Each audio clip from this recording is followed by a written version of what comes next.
We can share, Mataji. Yes, Mataji.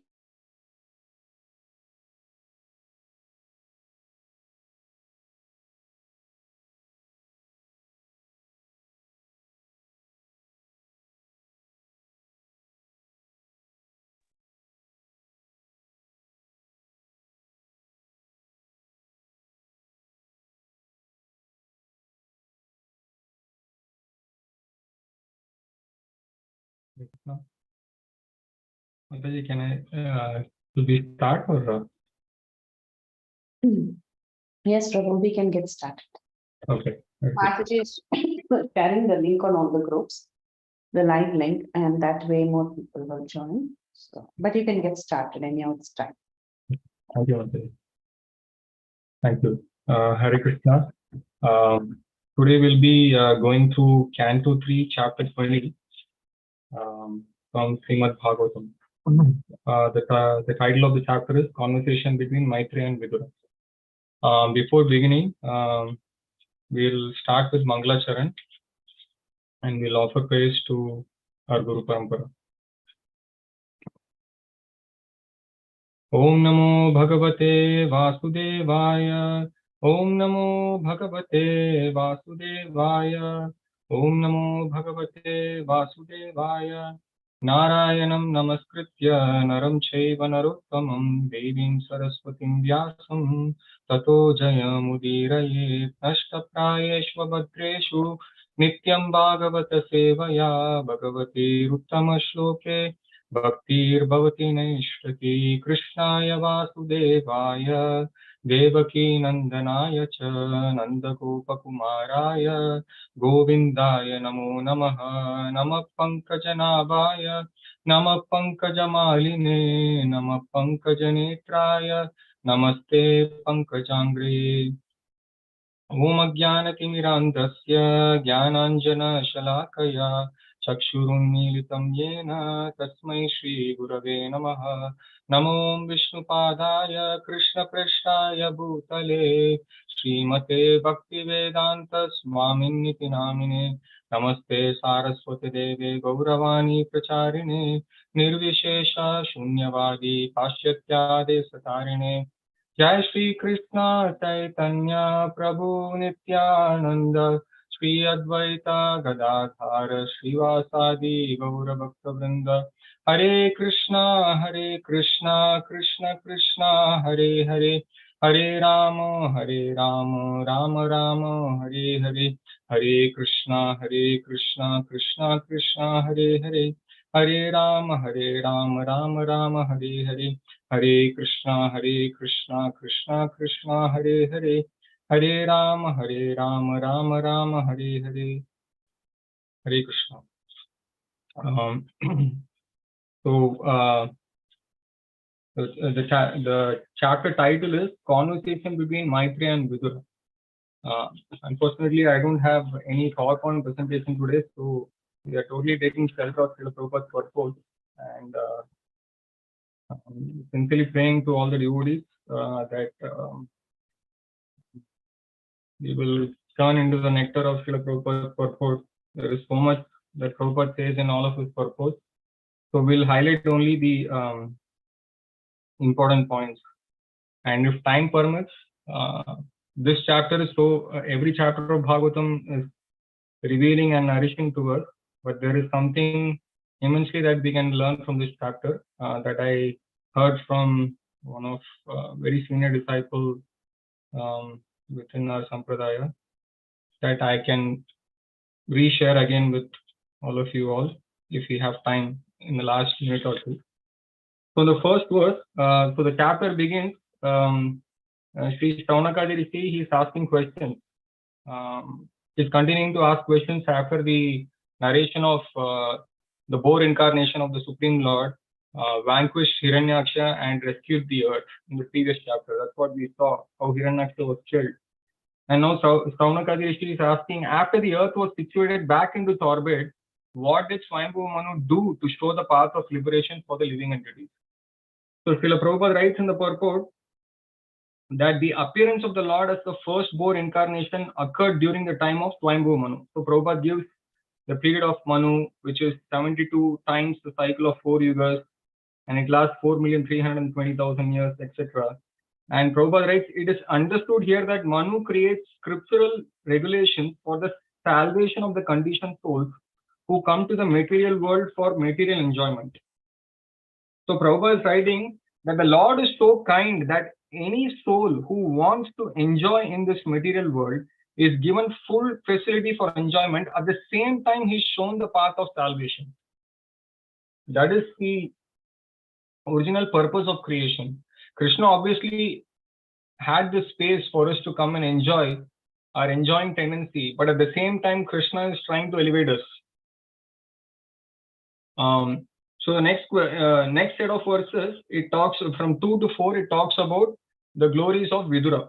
So Shaunaka Rishi is continuing to speak, and he's first glorifying Vidura. He's saying, Shaunaka Rishi inquired about Vidura, who was a great devotee and friend of Lord Krishna, and who gave up the company of his elder brother because the latter, along with his sons, played tricks against the desires of the Lord.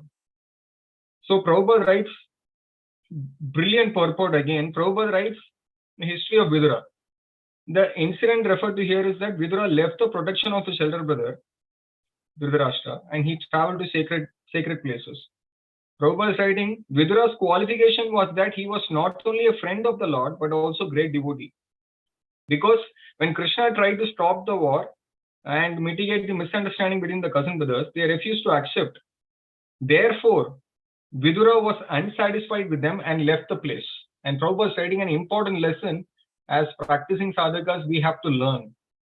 Prabhupada is writing, as a devotee, Vidura showed the example that anywhere that Krishna is not honored is a place unfit for human habitation. A devotee may be tolerant regarding his own interests, but he should not be tolerant when there is misbehavior against the Lord or the Lord's devotee. Often we hear, right, Amanina Manadena. We have to offer all respects to others and expect none in return for ourselves. But Prabhupada is stating, if Krishna or his devotees are mistreated, then that's not the place we should stay. So many instances are there, even within the pages of Bhagavatam. When Shishupal was blaspheming Krishna, when Maharaj Yudhishthira wanted to coronate Krishna in front of everyone, it is mentioned that all the great personalities were there in that coronation ceremony. But Shishupal, he waited until the coronation ceremony was over and he wanted to blaspheme Krishna. Because he knew that after the ceremony sacrifice was over, if there is one even small single bloodshed, that entire sacrifice is of no use. And Krishna and Vishnu Maharaj and the Pandavas will be having bad name forever. This is Shishupal's idea. Imagine. And as soon as Shishupal started blaspheming Krishna left and right, what did the sages do? All the great personalities, they immediately got up and left. They're setting us an example that wherever Krishna and his devotees are blasphemed, not us, not blaspheming us. If somebody is blaspheming us, we take it as probably some lesson that we are trying to learn at that time. Maybe Krishna or Guru is trying to teach us something during that time. But if somebody else is being blasphemed, we should not stay there. Mahaprabhu did that. So many instances we see this example being exhibited. And then in text 3, Vidura was born from the body of Vedavyas, so he was not less than he. So Prabhupada writes, because Vyasadev, even though history of Vidura is that he was born of a Shudra mother, but Vedavyas was his father. So because his father is an incarnation of Lord Narayana, Prabhupada writes, so Vidura also was a great personality. He's not a normal. We should not think, oh, Vidura is just a Shudra. No. He's directly born of an incarnation of Krishna. So he accepted Krishna as his worshipable Lord and followed his instructions wholeheartedly. This is Vidura's quality. And in text 4, Vidura was, Shaunaka Rishi is continuing in the 4th verse, Vidura was purified of all passion. How? By wandering in sacred places, and at last he reached Hardwar, where he met the great sage, Maitreya Rishi, who knew the science of spiritual life. It's again a brilliant purport, and he inquired from him, Prabhupada. So Prabhupada's, expanding on the translation into different sections, Prabhupada is writing that we have to travel to holy places of pilgrimage. That is part of our bhakti. And Vidura wanted to purify himself by traveling to sacred places which are so situated that anyone who goes there automatically becomes purified. Simply visiting a dham, we become purified, whether knowingly or unknowingly, we are all purified. This is especially Prabhupada's now coming to his heart. See, whenever we see that Prabhupada cannot hold his heart, many purports we see, Prabhupada directly reveals his heart. This is especially true in Vrindavan. Any person may go there, even if he is sinful, he will at once contact an atmosphere of spiritual life and will automatically chant the names of Krishna and Radha. Prabhupada is writing. He is revealing his heart directly to Vrindavan. Any person who visits Vrindavan will get purified, even though he is sinful. Prabhupada is writing, because I am not fortunate enough to be in Vrindavan yet, but I've heard everybody is chanting Krishna or Srimati Radharani's name there. Even the common people are chanting.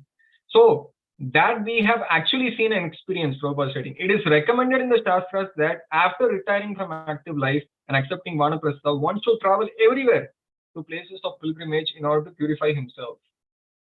And then later in the purport, Prabhupada is writing, whenever we go to sacred places, we need to search out for sadhus.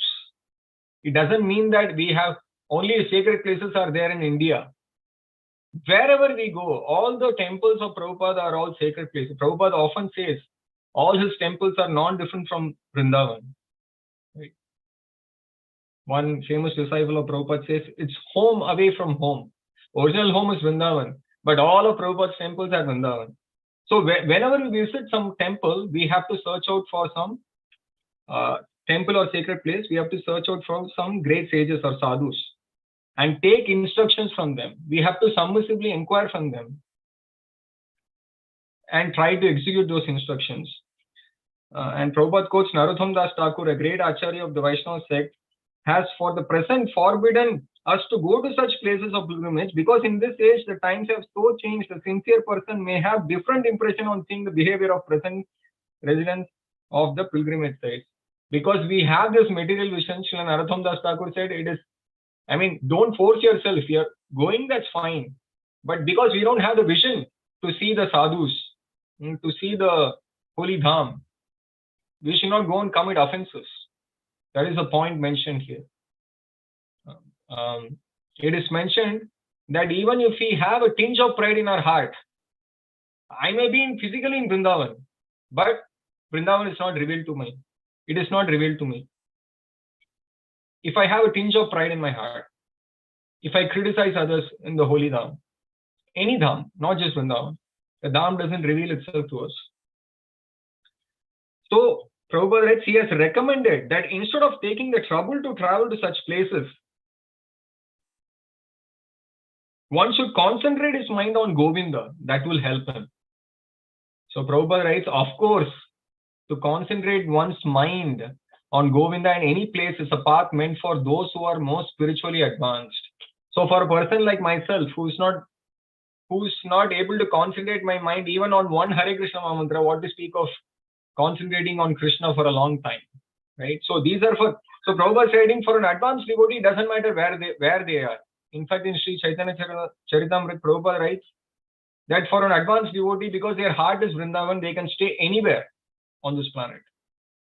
That is a fact.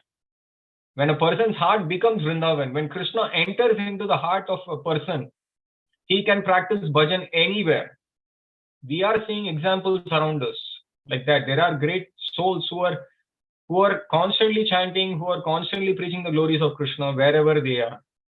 And for them, it doesn't matter if they are going to the Holy Dham or not. Especially our Gurujan within our Sampradaya, right? Ordinary persons may still derive benefit from traveling to holy places, Prabhupada, right? So for an ordinary person like myself, I better visit holy places. So one has to be free from all contamination, and at the same time, he has to find a person who knows the signs of Krishna. So Prabhupada writes, Krishna helps the sincere person, as stated in Sri Chaitanya Charitamrita, Guru Krishna Prasade Pai Bhakti Lata Beach. By the mercy of the spiritual master and Krishna, one attains the path of salvation and devotional service. If one sincerely searches for spiritual salvation, then Krishna, being in everyone's heart, gives him intelligence to find a suitable spiritual master, and by the grace of a spiritual master like Maitreya Muni, one gets the proper instruction and advances in his spiritual life. See, Vidura could have said, "Oh, I am the son of the great incarnation of the Supreme Lord Vyasadeva. I don't have to go and search for sadhus." No, we see all the great personalities are teaching us through their example. Right?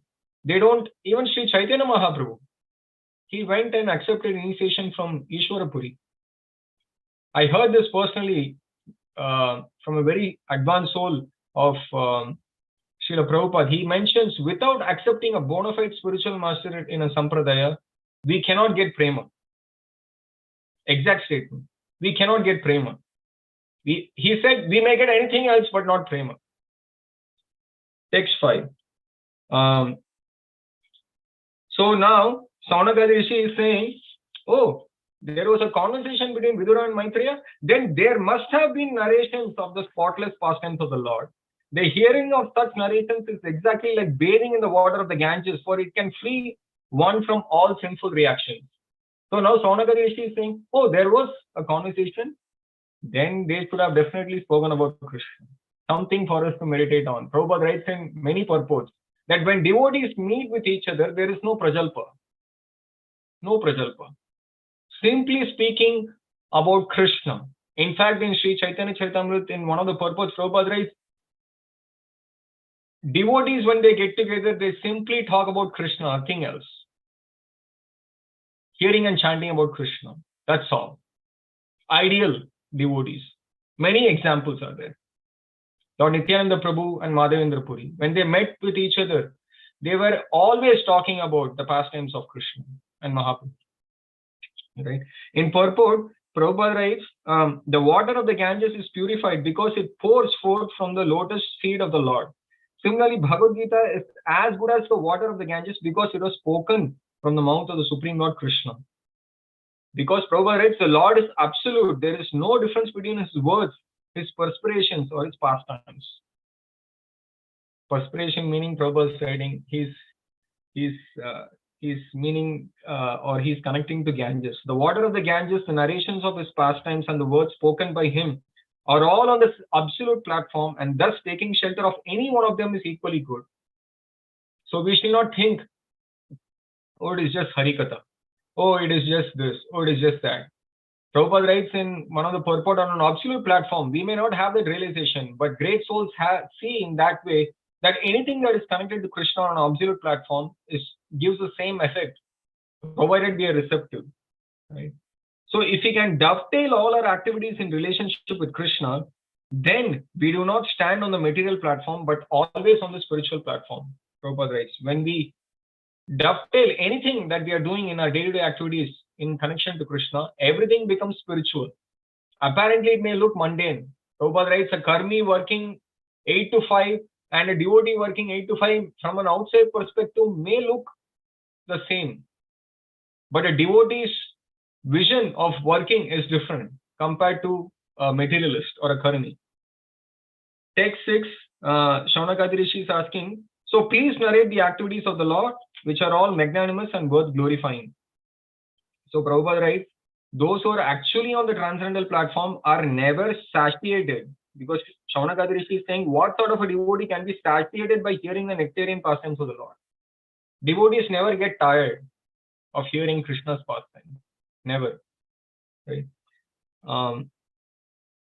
Never satiated by hearing the continuous narration of the pastimes of the Lord. For example, if any self-realized souls read Bhagavad Gita, something for us to meditate probably for our entire life. Any self-realized soul reads Bhagavad Gita, he will never feel satiated. The narrations of Bhagavad Gita and Srimad Bhagavatam may be read not once, twice, thrice, 4 times, 5 times, 7 times. Prabhupada writes thousands and thousands of times. still without fail, new aspects of subject matter will be relished by the devotee. This is a fact. Same purport of Srila Prabhupada when we read.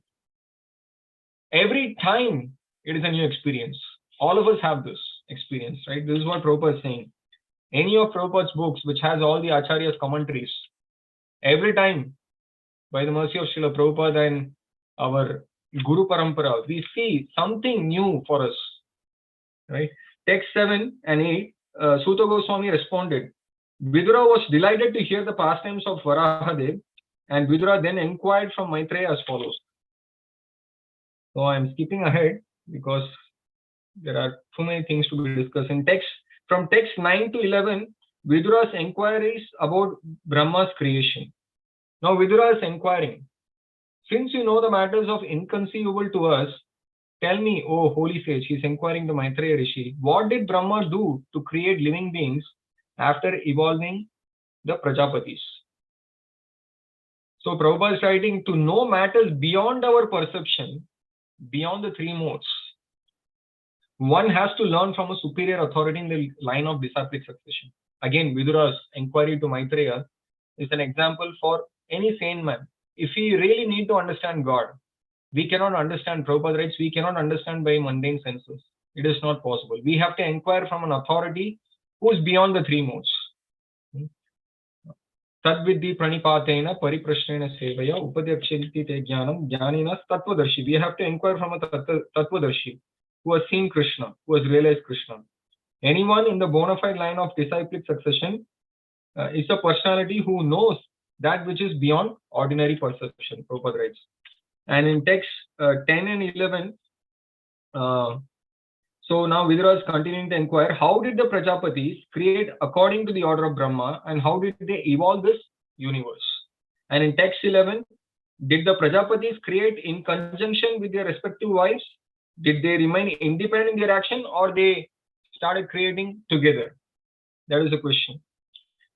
And text 12 to 15, Maitreya summarizes the primary creation. So there are two, Sarga and Visarga. It starts with Sarga, where Krishna makes the necessary ingredients arranged, and then Visarga is a secondary creation where Lord Brahma uses those things and tries to start creating. So from text 12 to 15, so Mahatvatva is established. So Maitreya Rishi is beginning to explain the creation. So when the equilibrium of the combination of the three modes of material nature was agitated by the unseen activity of the living entity, we didn't know by whom it was agitated, by Mahavishnu. So Prabhupada writes, the cause of the material creation is described here very lucidly. The first cause was Daiva, or the destiny of the conditioned soul. So Prabhupada writes, one cannot trace out the history of when the conditioned soul first decided to lord it over material nature. That is not possible. We cannot trace out. But Prabhupada is writing that because we wanted to enjoy separately from Krishna, falsely lord it over the material nature, this happened. This destiny happened. And Prabhupada writes, it is mentioned here that in the beginning of creation, the material nature or Prakriti is agitated by Mahavishnu. And then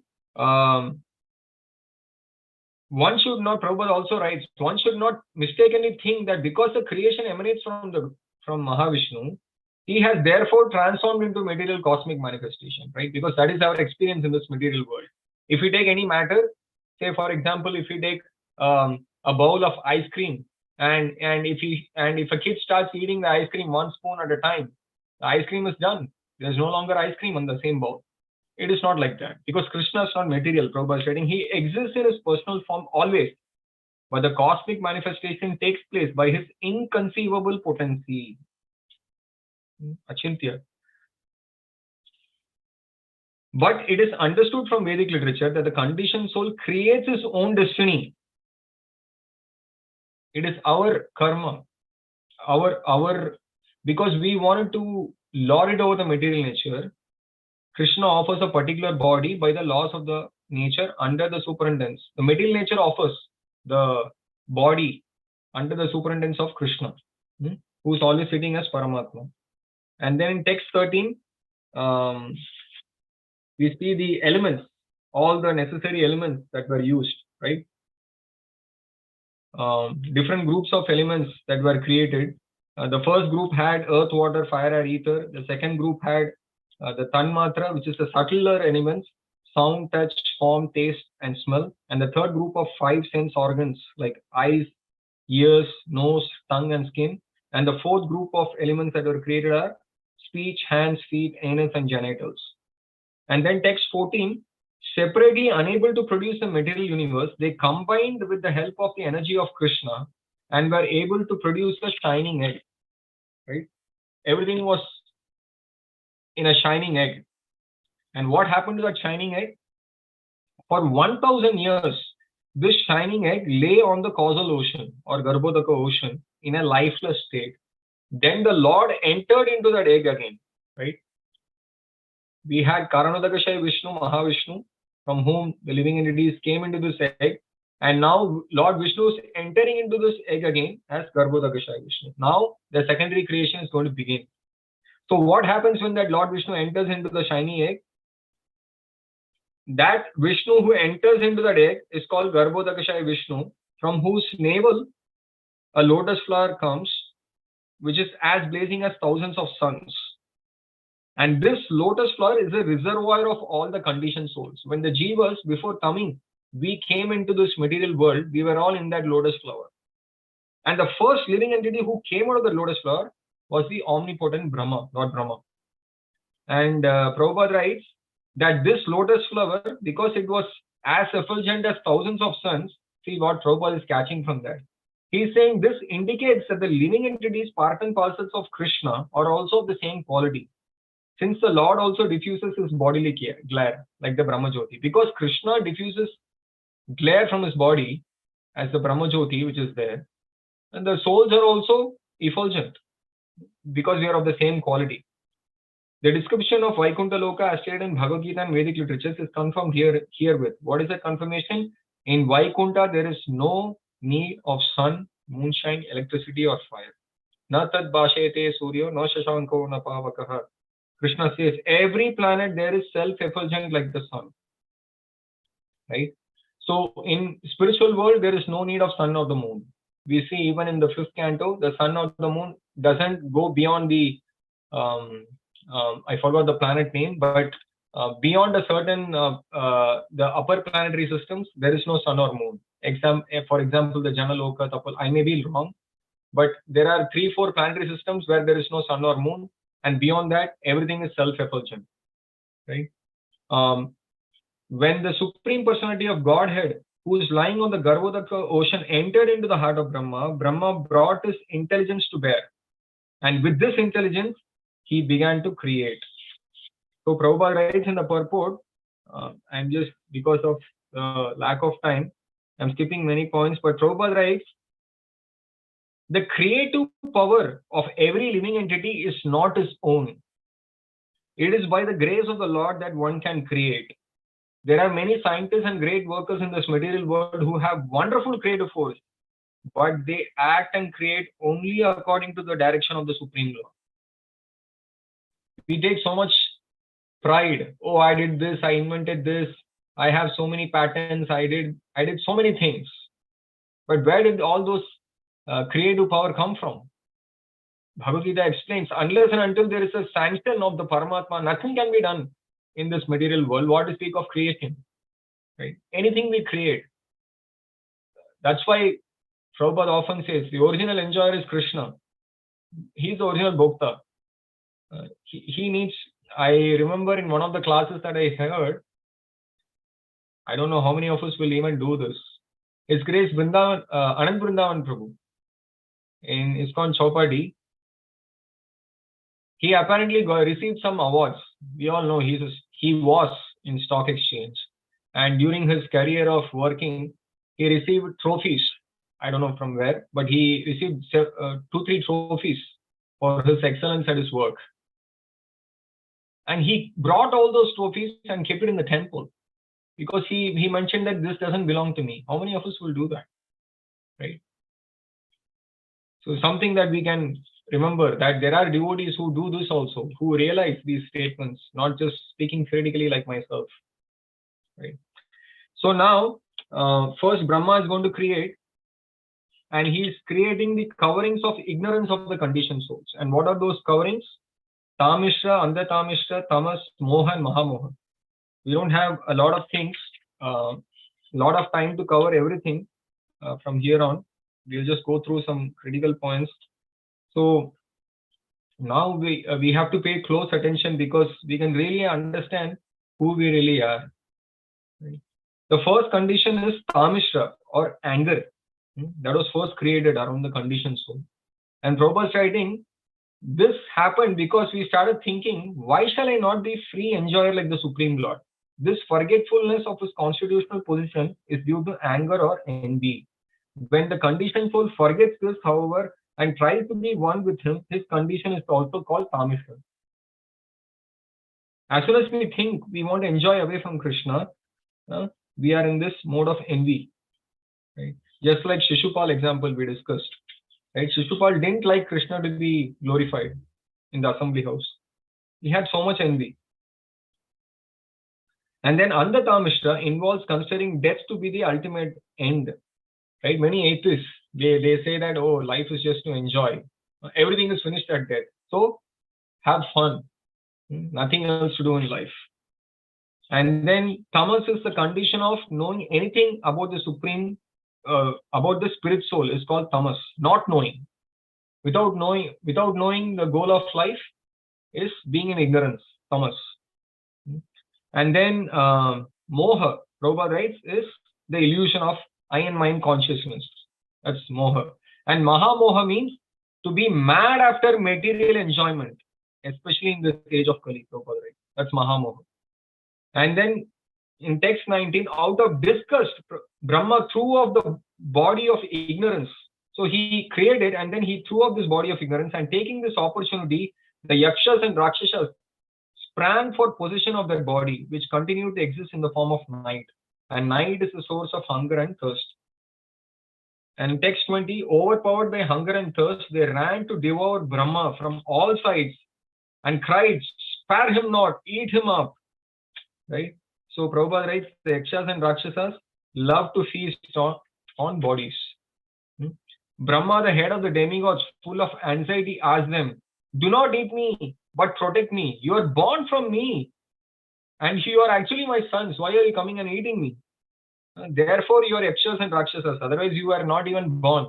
Right? I was the one who created you. And then in text 22, he then created the chief demigods who were shining with glory of goodness. He dropped before them the effulgent form of daytime, and the demigods sportingly took possession of it. Prabhupada is writing the demons were born from night and demigods were born from the creation of the day. In other words, demons like the yakshas and rakshasas are born out of the quality of ignorance, and demigods are born out of the quality of goodness. And now in text 23, Lord Brahma gave birth to the demons from his buttocks, and then they were very fond of sex. Because they were too lustful, they approached him for copulation. So Prabhupada is writing that sex life is the background of all material existence. Here also it is repeated that demons were very fond of sex life. The more one is free from desires for sex, the more he is promoted to the level of demigods. 4 relative principles. Prabhupada is reiterating here. Right? Why no illicit sex? Reason is we can advance in spiritual life. The more one is inclined to enjoy sex, the more he is degraded to the level of demoniac life. In fact, in the 4th canto, Prabhupada writes in one of the purport that if a person is able to control his senses throughout his life, he becomes so powerful spiritually that he can advance in spiritual life. Text 24, the worshipful Brahma first laughed at their stupidity, but finding the shameless asuras close up him, he grew indignant and ran in great haste out of fear. Because these demons were chasing after Brahma, because they were sexually inclined. Imagine Brahma's situation. This is what I want to share right at the end of the class. something that Prabhupada reveals in the later cantos about Lord Brahma.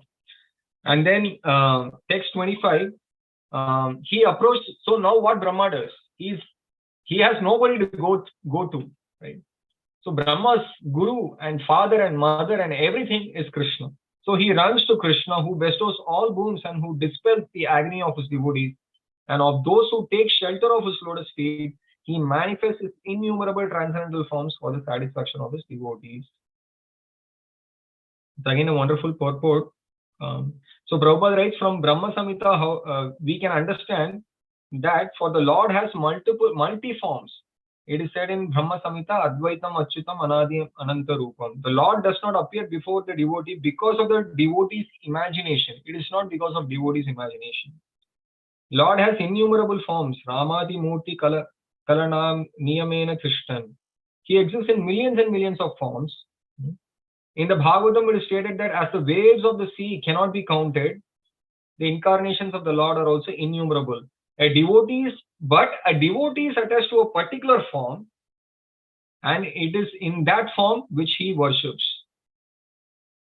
But all the forms of the Lord are eternal.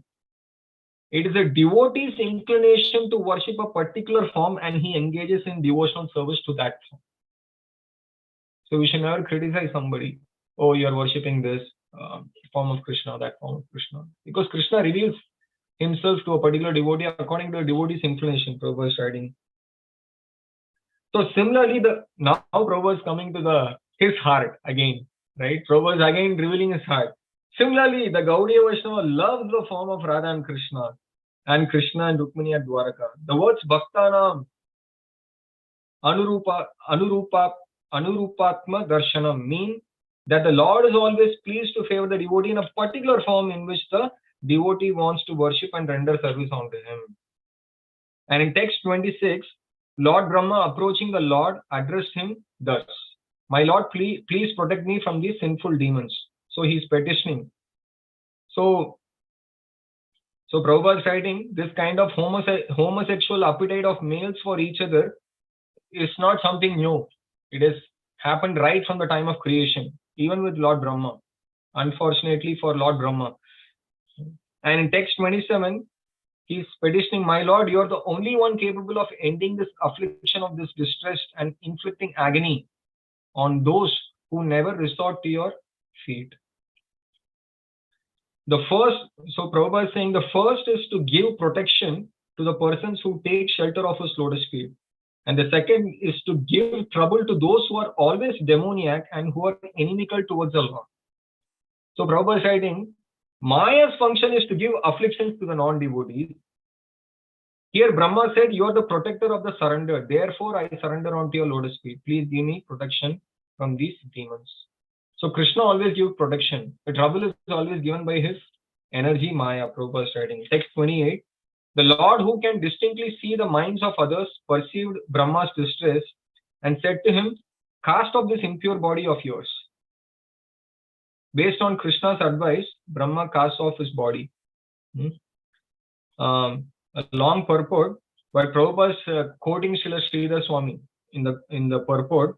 Brahma's constant dropping of his body does not refer to his actual giving up his body. Rather, he suggests that the Brahma gave up the particular mentality. Mind is the subtle body of the living entity. We may sometimes be absorbed in some thought which is sinful, but if we give up the sinful thought, it may be said that we gave up the body. This is what giving up the body of Brahma means here. So Prabhupada is writing, because at this stage I am conditioned, if I suddenly get a sinful thought in my consciousness or in my mind, simply remembering that I should not think like this, because I am not being chased to Guru and Krishna. Simply by giving that thought is like giving up the subtle body. This is Srila Sridhar Swami's commentary. And text 29, the body given up by Brahma took the form of an evening twilight. When the day and night met, and the Asuras, who were passionate by nature, thought this twilight to be a beautiful damsel, and they started chasing the twilight. The demons, Prabhupada, the demons took approach of the evening twilight to be a beautiful woman and they began to adore her in various ways. They imagined the twilight to be a beautiful woman with tinkling bangles. And for their sexual satisfaction, they imagined the appearance of the beautiful girl before them. So their demoniac mentality. And then in text 31, adorned with dark tresses, she hid herself as if it were out of shyness. Upon seeing that girl, the Asuras were infatuated and they started chasing her. And Prabhupada writes, the difference between demons and demigods is that a beautiful woman very easily attracts the minds of the demons. Right? So if we are getting attracted by the opposite sex for our own lusty enjoyment, that means our mind is demoniac, Prabhupada is writing. But she cannot attract the mind of a godly person, Prabhupada is writing. A godly person will not be attracted by a beautiful woman, Prabhupada said. A godly person, who's a godly person? One who's full of knowledge, and a demoniac person is full of ignorance. Okay? Because a godly person, why he's full of knowledge? Because he knows that this is nothing but an insignificant spark of Krishna's energy. Prabhupada writes in Krishna book. Everything we see around us is an insignificant spark of Krishna's energy. And how beautiful Krishna will be. Prabhupada said this, one of his disciples, who got attracted by seeing a woman. And Prabhupada said, you are getting attracted now? Do you know how beautiful Krishna will be? This is the vision of a godly person. And then Prabhupada writes, Sripad Adi Shankaracharya had advised all persons not to be attracted by the interaction of flesh and blood. Ultimately, it's just flesh and blood. They should be attracted by the real beauty in spiritual life. In fact, once Prabhupada initiated a 16-year-old Mataji long back, and that Mataji was very beautiful. And Prabhupada has never seen her, because Prabhupada initiated so many disciples, and he would have never seen, probably the first time he's seeing them in the initiation ceremony. And he says, oh, you're looking so beautiful. And then Prabhupada gives a bead and asks her to chant and regular principles and everything. She takes vows. And Prabhupada says, well, you're beautiful now, but I want you to be beautiful from inside today. Very profound, right? This is what Sripad Adi Shankaracharya is saying. They should be attracted by the real beauty in spiritual life. A sadhu will see this. The real beauty is Krishna and Radha. One who's attracted by the beauty of Radha and Krishna cannot be attracted by the false beauty of this material world. We cannot be. Lust is coming because we are not sufficiently inclined towards the pastimes of Radha and Krishna. A person who is sufficiently hearing, Prabhupada is writing here clearly here, one who is attracted by the beauty of Radha and Krishna, not just the deities, even their pastimes. As soon as a person gets attracted by the pastimes of Radha and Krishna, cannot be attracted, Prabhupada is writing. This is the verdict of Srimad Bhaagvatam. Prabhupada is reiterating here. Text 32, the demons praised her. Oh, what a beauty. What rare self-control. They are going madly behind this, apparently a twilight, because of their demoniac nature. And then they are asking, whose wife or daughter are you? What can be the object of your appearing before us? So Prabhupada is saying the mentality of the demons is being enamored by the false beauty of this material world. The demoniac can pay any price for the skin beauty of this material world. Sometimes they misrepresent themselves as karma yogis, not knowing the meaning of the word yoga. Actually, they are not karma yogis, Prabhupada said. The yoga actually means to link up with Krishna or Krishna consciousness. A person who works very hard, no matter in what occupation, who offers the result of Krishna of work to the service of Krishna is called a karma yogi. Not a person who is running behind the beauty based on skin in this world. And the demoniac people are saying, we are so fortunate in being able to see you. And you are agitating our minds. Prabhupada is saying in spiritual life, we can also enjoy. Oh, it's not just enjoyment by looking at the senses. Prabhupada is saying even in spiritual life there is enjoyment, which has no end. The difference between material and spiritual enjoyment is that material enjoyment is limited, Prabhupada is stating. Because in material enjoyment, when Prabhupada is stating, when sex life is given up, then we can enter into spiritual life, which is unending. Brahma Saukya, spiritual happiness, which is Ananta, unending. But Prabhupada often says, this is the test in his classes. How much of a distaste are we getting in getting attracted to the opposite sex? Is the test in spiritual life. In text 36, they are continuing to go behind the evening twilight, and Prabhupada writes, as moths at night surround the fire are killed, so the demons become victims of the movement of the women here. So just like a moth gets attracted by the fire, but ultimately it's burnt by the fire completely, the demons are attracted by this twilight. The asuras, clouded in their understanding, took the evening twilight to be a beautiful woman, showing herself in an alluring form, and they seized her. With a laugh full of deep significance, the worshipful Brahma then evolved by his own loveliness the Gandharvas and Apsaras. Brahma next creates the Gandharvas and Apsaras. Music and dancing employed in sense gratification are to be accepted as demoniac. So when we consider music, music is not wrong. Prabhupada writes even in the 6th canto that music is not wrong. But if you are able to use music like Srila Narad Muni, Prabhupada writes in that glorifying Krishna, it is all good. But at the same time, music and dancing, when employed in glorifying Krishna as kirtan, are transcendental, and they bring about a life completely fit for spiritual enjoyment. This is what the Gandharvas and Apsaras do. After that, Brahma gave up that shining twilight, and then Vishwavasu and other Gandharvas gladly took possession of it. And text 39, the glorious Brahma next evolved from his sloth, the ghost and the friends, but he closed his eyes when he saw them stand naked before with their hair scattered. The ghosts and mischievous, Prabhupada writes, the ghosts and mischievous hobgoblins are also the creation of Brahma. They are not false. Ghosts are not false. Prabhupada is clarifying. They are understood to be the creation of Brahma under the direction of Krishna. All of them are meant for putting the conditioned soul into various miseries. See, again, whenever Krishna and his representatives do something, it is always for a reason. The creation of ghosts are also for a reason. Text 41. The ghosts and hobgoblins took possession of the body thrown off in the form of yawning by Brahma. This is also known as a sleep which causes drooling. And Prabhupada writes, if you are drooling during sleep, that is the time when ghosts come and attack us. Something for us to meditate on, or not meditate, remember. In other words, those who drool while sleeping are considered unclean and are subjected to be haunted by ghosts or to go insane.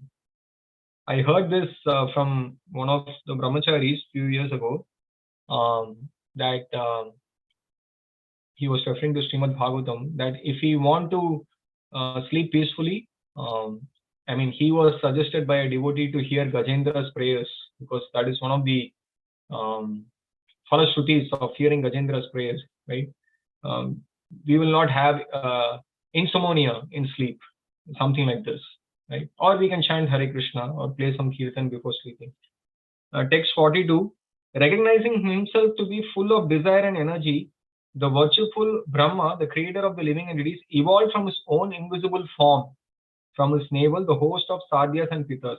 So they were created. The Pitas themselves took possession of the invisible body, the source of their existence. It is through the medium of this invisible body that those well versed in the rituals offer oblations, known as Shraddha ceremony. So the Shraddha ceremony, Prabhupada writes, is a ritualistic performance observed by the followers of the Vedas for the forefathers, Prabhupada writes. The performance of Shraddha or offering oblations with prasad is still current in India, especially at Gaya, where oblations are offered to the lotus feet of Lord Vishnu.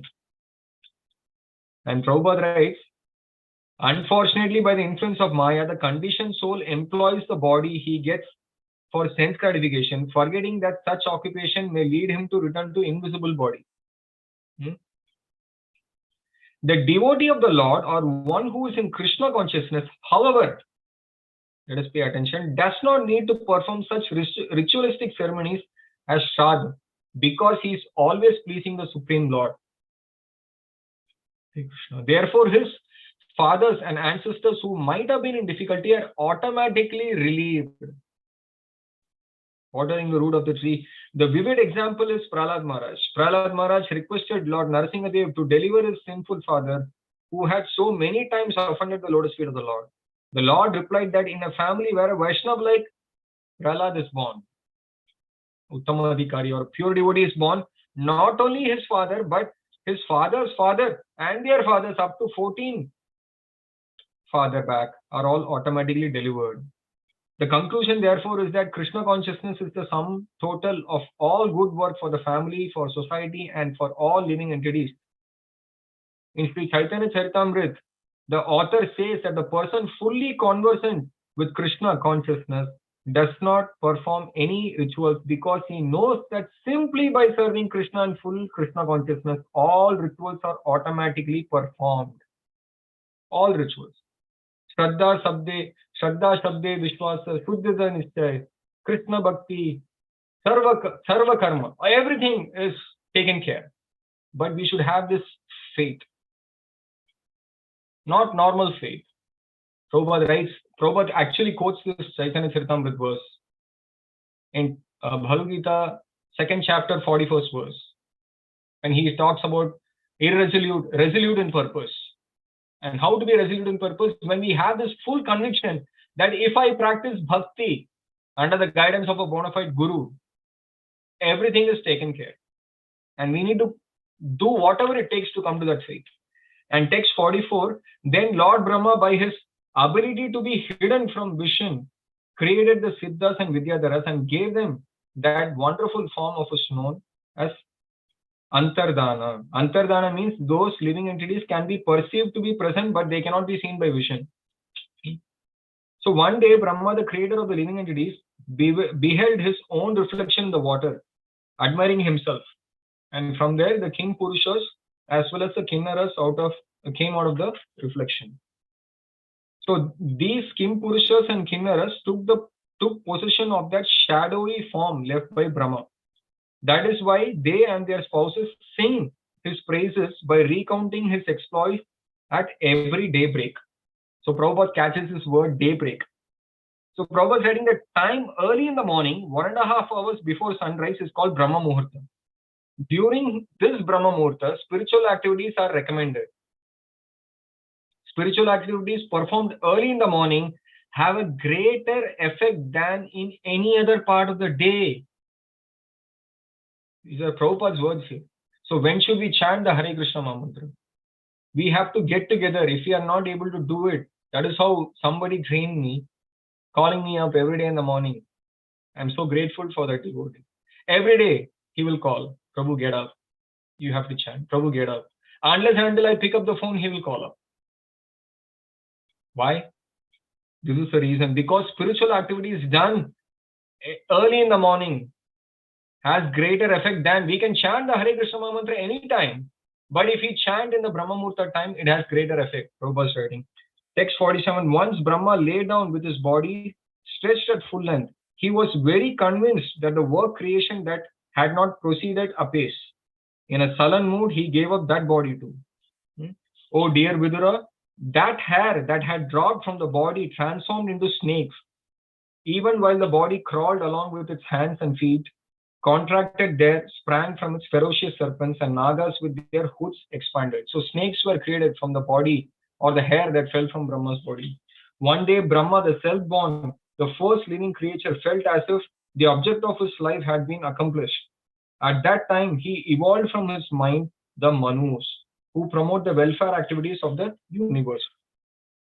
And they were actually given the human form. The Manus were given the human form.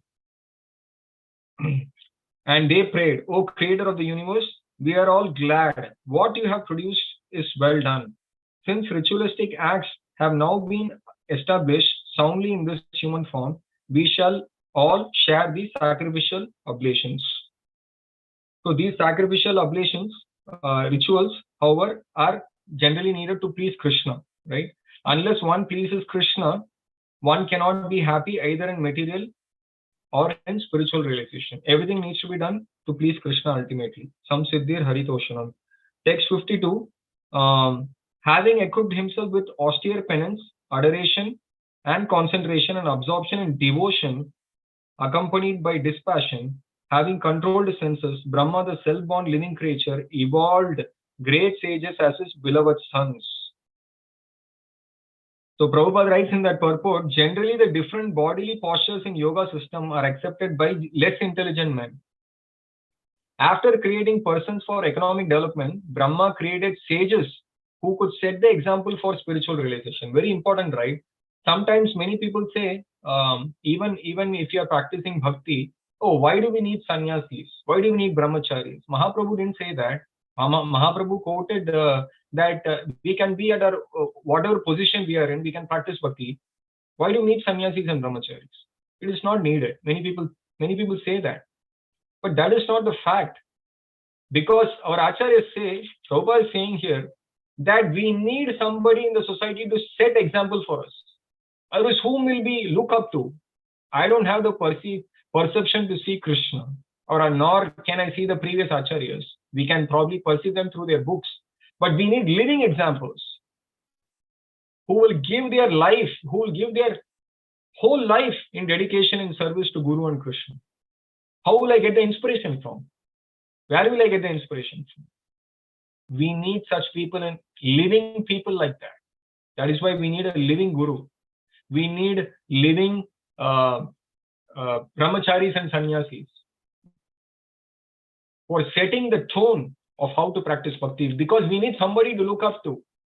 Because only when we look up to such people, then we will realize how much we are struggling. Because there is no inspiration otherwise. Isn't it? That is why Brahma created sages who would set example for spiritual realization, Prabhupada is writing. And in text 53, to each one of these sons, the unborn creator of the universe gave a part of his body, which was characterized by deep meditation, mental concentration, supernatural power, austerity, adoration, and renunciation. Prabhupada writes, finishes off with the brilliant purport. Prabhupada writes, the word Viraktimat in this verse means possessed of the qualification of renunciation. Spiritual realization cannot be attained by materialistic persons. For those who are addicted to sense enjoyment, spiritual realization is not possible. Right? There is no in-between state. Either we are Krishna conscious, otherwise we are not Krishna conscious. There is no in-between state, Prabhupada is writing. In Bhagavad Gita, it is stated that those who are attached too much in seeking materialistic possession and material enjoyment cannot reach yoga samadhi or absorption in Krishna consciousness. Bhogeshwarya prasaktanam taya aparhita chetasam vyavasayatmika buddhi samadhav na vidiyate. There is no resolute determination in practicing bhakti if you are too much into material absorption. Prabhupada is writing, propaganda that one can enjoy life materially at the same time advance spiritually is simply bogus. There are so many so-called sadhus out there who are propagating this theme. Oh, you do whatever you want, but you can do some spirituality also. That doesn't work. It doesn't happen. It cannot work, Prabhupada is writing. The principle of renunciation is the four relative principles, which is actually austerity. It is needed. But it is austerity, I heard recently from His Grace Radhesham Prabhu, austerity should be performed to soften the heart. Something that I personally have to meditate, because I just heard recently. Austerity means that we need to practice austerity to soften our heart, not to make our heart hard-hearted. Oh, I'm doing so much, I'm practicing, I'm getting up early in the morning and chanting, what are you doing? That is hard-heartedness. But austerity is meant to soften our heart. Why? Because to absorb the mind in the supreme, in Krishna consciousness, is the process of self-realization. Because we want to please Krishna. If my heart becomes hard-hearted, and I'm not pleasing Krishna, right? We'll stop here. Before ending, I just want to show this purport, because we were reading a lot about. Oh, I cannot share screen. Is it possible for me to share screen, Mataji? Is it possible? Hare Krishna. Yes, Prabhu? Yes, I will give you the share. Oh, you mean the co-host? Yes, Mataji. Yeah, yes, Mataji is asking co-host. Yeah. Yeah, well, so because we read about the creation aspect today, about Lord Brahma and what are the difficulties that he went through, I just want to share this purport so that we take away from this purport of Srila Prabhupada that this is not something whimsical, that whatever we read or it happened only to Brahma. That's okay. We should not be in such a consciousness. This is from Canto 9, chapter 24, text 58. Again, I thank His Grace Radhesham Prabhu for mentioning this in one of his classes. So, I'm reading the statement. Both Lord and the living entity, being qualitatively spirit soul, have the tendency for peaceful enjoyment. But when the part of the Supreme Personality of Godhead unfortunately wants to enjoy independently without Krishna, he is put into the material world where he begins his life as Brahma and is gradually degraded to the status of an ant or to a worm in the stool. This is called Manashrashtani Indriyani Prakritistani Kashyati. This is what I wanted to share. Prabhupada is writing, we all began as Brahma. We were Brahma at some point in time. We don't know when. We have gone through the same problems that Brahma has gone through here. Something for us to meditate on. Under which section, Prabhu, this purport is? 920. This is from 9:24:58. What is the top part, like the discussion in 924, Prabhu? Like, what is the topic of discussion? The topic of discussion, yeah, I do not know, Mataji. The context was what the context was. Probably we can check. Yeah. Yeah, I don't recall the context, but this was quoted by His Grace Radhesham Prabhu. But I was discussing the same thing with another devotee the other day, and he was also sharing that Srila Bhaktivinoda Thakur, in his Manasa Deho Geho Bhajan, he also prays the same way. He prays that I do not want even to be Lord Brahma, who has 4 heads. Let me be born as a dog or an insect in the house of a devotee. This should be our aspiration. Yeah, I think Wherever we are. Krishna, that they are discussing. Thank you. Krishna. Thank you, Mataji, for the opportunity to read Srila Prabhupada's books. Thank you so much. And his purport. Always we learn something. Hare Krishna. Jagadguru Srila Prabhupada ki jai. Hare Krishna. Jai. Very, very nice class, Prabhu. Very insightful. I was just thinking about a few points that you mentioned, that when you read Srila Prabhupada's purports, our Acharya is also wonderful, that every time it appears definitely new, and we have definitely had that experience. And interesting to hear about how they were running behind the twilight. And very nicely, you pointed out that Krishna's creation, even his thought, whatever he creates, accidentally creates, is also so beautiful. Then what to speak about Krishna's beauty, and then the initiation of that Mataji, that devotee needs to become beautiful for them. So many nice points you were bringing out, and this is very interesting. But I mean, I think we would have had this question many times from different people, but I will also ask the same question. So Prabhupada writes that those who are not bewildered by this enjoyment of this world, like sensual pleasures, they have godly characteristics and they are demigods or what, like that.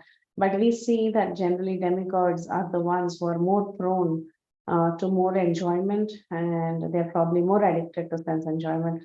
So how do we place that? Do you have any comments on that? So you're saying those who are not attracted by this material world, they are demigods, right?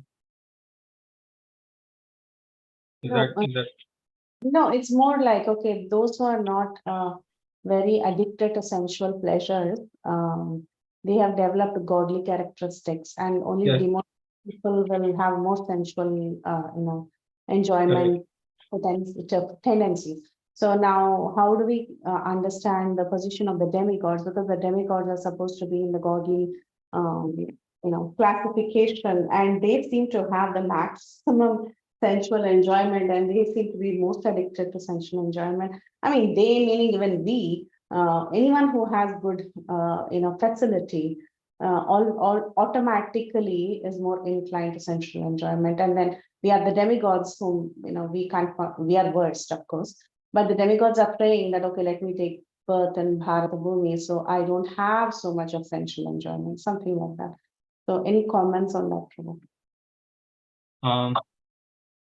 Mataji, I can just share. So what I've heard is that even though there are a lot of facilities in the higher planetary systems, the demigods are still devotees. Once I heard in Srirana Swami Maharaj class, he mentioned that even though Indra makes so many mistakes, you should not think Indra is such a bad devotee. He's of course he's after all a devotee, because when he does sacrifices, Lord Vishnu comes personally, right? So demigods, even though they may be attracted or they may have a lot of facilities. In fact, Gaurang Darshan Prabhu in one of the, I think Bhakti Sangha class or some other class, I forgot, he mentions that as we progress higher and higher, the amount of children that is had, that jivas can have, actually reduces. I think probably it is from Bhagavatam. So that is probably in the 5th canto. So of course attraction is there, but they have this, because Prabhupada is comparing a demoniac person and a devata. So the comparison is extreme. So compared to a demoniac person, devata, they may have some attraction, but they are still devotees. Because we, within this material world, everybody is conditioned. We are all conditioned. So unless and until we are purified, the other day we were in New Vrindavan few days ago, and one devotee asked this Prabhupada disciple who gave a class, and he mentioned, so much we are practicing bhakti, but still that controlling tendency is not going away. Something similar to this, right? Because we want to enjoy and control. That is why all these things are happening. So that Prabhupada disciple said, unless and until you become a pure devotee, this will always be there. This will be there. This is one line answer. So this is just a few points, Mataji. I may be completely wrong, but these are just few thoughts on that. Wonderful, Prabhu. Thank you so much. Thank you. So the underlying point is, at least not at least, the main point is that if you're a devotee, that is the main thing, right? Yes. But we have to remember Prabhupada's last lines of that purport, that probably we have to always strive for. Because Prabhupada is giving the solution also. He's saying, okay, you may have problems, but he's giving the solution. Very nice. Thank you, Prabhu. Very, very nice. As always. Hare Krishna. Hare Krishna, Mataji. Yes. Yeah, Rajeshwari Mataji, go ahead, Mataji, with your question. Hare Krishna, Prabhu. Dhanvat Pranam, Jai Shri Prabhupada. Actually, you mentioned that Prahlad Maharaj, 21 generations are liberated. Sometimes we read that Prabhupada mentions as 14 generations, sometimes 7 generations, sometimes 21 generations. How do I understand that in a right way? Okay, I'm very thankful to Sri Sadhguru Prabhu. I don't listen to all of his classes also, but recently only he mentioned that 21 generations means if a devotee is Uttamadhikari, and if a devotee is Madhyamadhikari, it's 14 generations, and if a devotee is Kanishtadhikari, then it's 7 generations. This I heard directly from him in one of his very recent classes. Thank you, sir. Thank you. Okay, Hare Krishna. Thank you, And Mataji. Hare Krishna, Prabhu. Hare Krishna. Krishna. Yeah. I have one more question. Yes, Mataji. That performance of serpent being a grahastha. So actually, for exalted devotees, I can understand they need not to perform when they are into Krishna consciousness. How about us? We are not into that platform. Whether is it fair enough to give up on that ritualistic ceremony? Yeah, I think this is mentioned again in the 11th canto, verse Devarishi Bhutatta Prithinam Gridam, that verse, and even in that verse it says that one who is completely sold out to Krishna, that is the criteria for this exception. But also we hear that it also depends on one's faith, Mataji. That's what Prabhupada is saying in the end in that purport, that we should have that full faith that simply by serving Krishna and full Krishna consciousness, all rituals are automatically performed. So if we don't have that faith, then we take the permission of Guru and we do it. And I also hear other aspects of this verse of Devarishi Bhuta Prithinam Gridam, is that some devotees who are also celibate, they still do Shraddha ceremony because they want to set a good example to the society. It is another reason that I've heard that of course the scriptures say that if you are completely sold out to Krishna, you don't have to. Again, it's a personal choice of the devotee, right? It's a personal choice finally, and the amount of faith that we have in bhakti, in Guru and Krishna. We can take guidance from Guru also. When we are always in dilemma, we should take guidance from Guru, either from Shiksha or Diksha, and then they will guide us. Usually when we are in doubt, we have to do it. That is what I've heard. His Grace Radhesham Prabhu funnily said in one of his very old classes that usually when brahmacharis come and say, "Oh Prabhu, I am doubtful whether I have to be a brahmachari or grihastha," that means you better be a grihastha. The same principle we can apply here.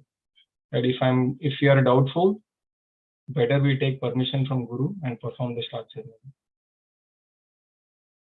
So usually, like you said, Mataji, all this conviction comes when a devotee is very solidly placed in bhakti, where he is fully, because they are totally 24 hours, they are absorbed in Krishna.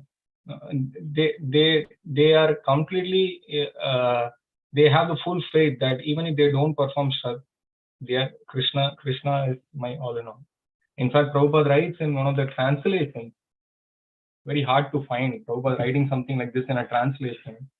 In the 6th canto, Prabhupada writes, Krishna consciousness means, Krishna, you are mine, I am your Krishna. This is Prabhupada's statement in a translation. Can we believe it? The Sanskrit verse doesn't say this. Prabhupada writes like this. Krishna consciousness means, Krishna, I am yours, you are mine. Am I there? I am not. So if you are there, we don't have to. But if you are not there, we have to. That is what that Bhagavatam verse says.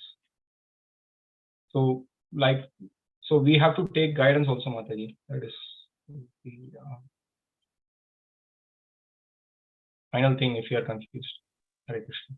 Thank you. No, Prabhuji, fully convinced. Thank you very much. Hare Krishna. Hare Krishna.